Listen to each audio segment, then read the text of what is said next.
Pernah nggak sih kalian kepikiran gimana sih cara ilmuwan itu bisa tahu bahwa air yang kita minum dan juga makanan yang kita konsumsi ini bebas dari logam berat yang berbahaya? Padahal ukurannya yang super kecil dan juga nggak bisa dilihat oleh mata manusia loh. Nah, rahasianya ada di teknologi yang mau kita bahas hari ini. Halo semuanya, selamat datang di video kelompok kami. Pada video ini, kami akan membahas salah satu teknik yang sangat penting di dunia kimia analitik, yaitu Atomic Absorption Spectroscopy atau biasa disingkat dengan AAS. Jadi, AAS adalah teknik analisis untuk menentukan konsentrasi unsur logam, baik logam ringan maupun logam berat, yang ada di suatu sampel secara kualitatif maupun kuantitatif. Metode ini bekerja dengan prinsip penyerapan cahaya dengan panjang gelombang tertentu oleh atom-atom bebas dalam bentuk gas. Prinsip kerja AAS didasarkan pada hukum Lambert-Beer, yaitu hubungan antara absorbasi cahaya dengan konsentrasi suatu zat. Ketika sampel diubah menjadi atom-atom dalam keadaan dasar atau ground state, atom-atom tersebut akan menyerap energi cahaya pada panjang gelombang spesifik sesuai dengan unsurnya. Nah, penyerapan ini menyebabkan elektron tereksitasi ke tingkat energi yang lebih tinggi. Nah, jumlah energi yang diserap itu berbanding lurus dengan jumlah atom dalam keadaan dasar, yang artinya juga berbanding lurus dengan konsentrasi unsur suatu zat.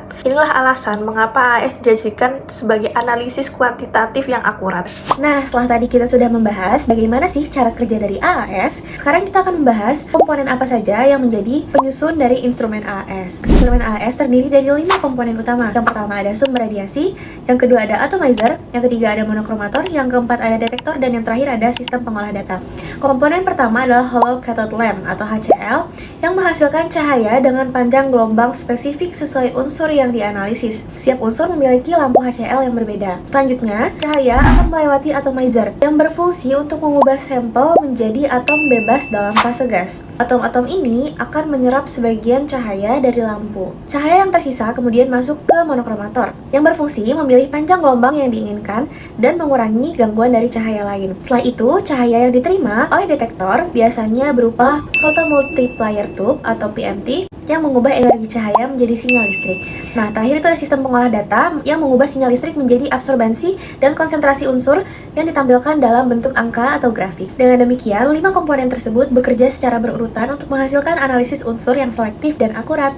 Baik, selanjutnya di sini saya akan menjelaskan terkait jenis-jenis atomisasi. Proses atomisasi dalam AAS dapat dilakukan dengan berbagai metode. Yang pertama adalah atomisasi nyala atau FAAS.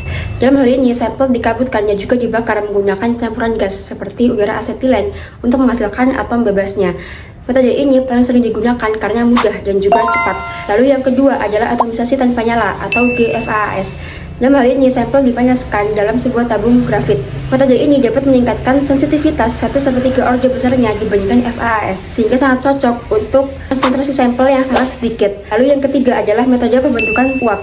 Metode ini cocok digunakan untuk atom-atom tertentu atau unsur tertentu seperti merkuri dan juga arsen, yang nantinya akan direaksikan membentuk senyawa volatil kemudian dialirkan menuju ruang atomisasi. Pemilihan metode ini itu berdasarkan unsur dan juga tingkat sensitivitas yang dibutuhkan. Nah, sebelum sampel dikarakterisasi menggunakan AAS, terdapat 3 tahapan umum dari preparasi sampel. Yang pertama adalah destruksi, di mana ini adalah memecah matriks sampel menggunakan asam kuat seperti HNO3. Nah, ini berfungsi untuk melarutkan logam sehingga dapat dibaca kandungannya menggunakan AAS. Yang kedua adalah pengenceran. Nah, ini adalah mengencerkan sampel sehingga konsentrasinya berada di rentang kurva kalibrasi instrumen AAS. Yang ketiga adalah pembuatan larutan standar. Nah, ini berfungsi untuk membuat kurva kalibrasi dengan variasi konsentrasi dari yang sudah diketahui. Nah, ini dapat berguna untuk menghitung kandungan logam pada sampel menggunakan persamaan regresi linear yang dihasilkan dari kurva kalibrasinya. Setelah ini selesai, baru dapat dihitunglah atau diukur sampel menggunakan AAS dan diketahui absorbansinya sehingga dapat dihitung berapa kandungan logam di dalam sampel tersebut.